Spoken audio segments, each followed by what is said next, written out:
Heading up the East Coast to DC, and this is the layout that I chose.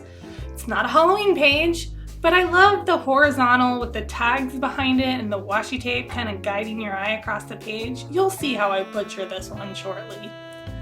So the colors that I chose are a little darker this time, and I was honestly really worried about that dark train background.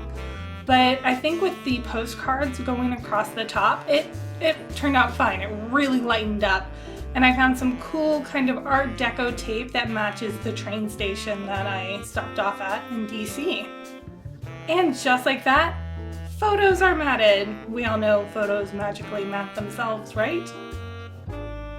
Some of you may remember the intense difficulty and 15-minute struggle that went with me trying to line up the Monticello title. And I decided to save myself that grief this time by cutting it out on the Cricut. So I chose a cool font, added an Art Deco arrow, and got to cutting 2 layers of cardstock and 1 layer of craft foam. And the craft foam really should have been done on my maker at home. It's got more of a knife blade, makes it a lot easier. And sure enough, those little bitty pieces lost the dot on my eye, had to reprint it. But it was worth the trouble. I think it looked great and it was a lot easier to put on. Up there in the top corner, you see my original road map, and then you see what I did. And with my embellishments, I kind of did an M shape instead of the more traditional triangle.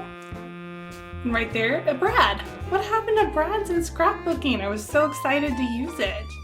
And down at the bottom, my super easy one-piece title.